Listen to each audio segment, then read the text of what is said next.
डुओलिङ्गो English language test अहिले धेरै विद्यार्थीको रोजाइमा पर्न सफल भएको एउटा इङ्ग्लिस ल्याङ्ग्वेज टेस्ट। किन अहिले धेरै विद्यार्थीहरूले डुओलिङ्गो इङ्ग्लिस ल्याङ्ग्वेज टेस्ट दिन रुचाउँछन् त।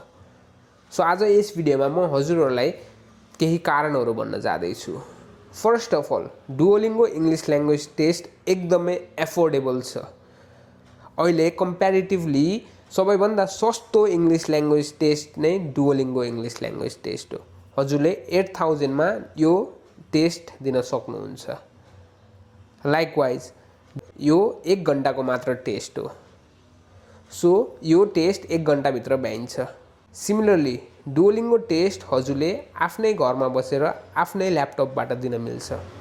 यसको लागि हजुर कुनै टेस्ट सेन्टर वा ल्याबमा जानुपर्ने हुँदैन।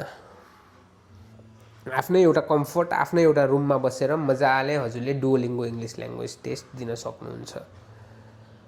तर एउटा कुरा के ख्याल राख्नुपर्छ भने यसको लागि वातावरण चाहिँ एकदमै शान्त हुनुपर्छ।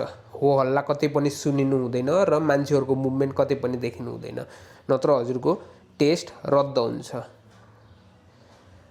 र अर्को राम्रो पक्ष डुओलिङ्गोको के हो भने यसको रिजल्ट हजुरले एक्जाम दिँदा बित्तिकै आउँछ।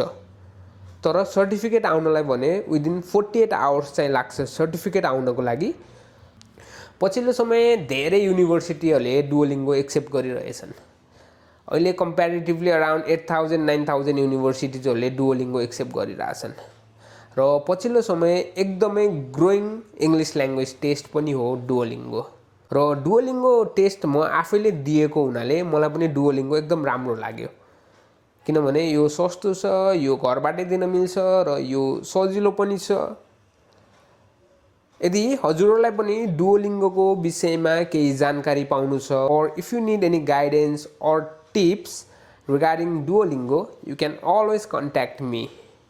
किनभने म आफ्नै अफिसमै बसेर यो इङ्ग्लिस ल्याङ्ग्वेज टेस्ट दिएको हो र मैले out of 160 I scored 135, which is comparatively very good.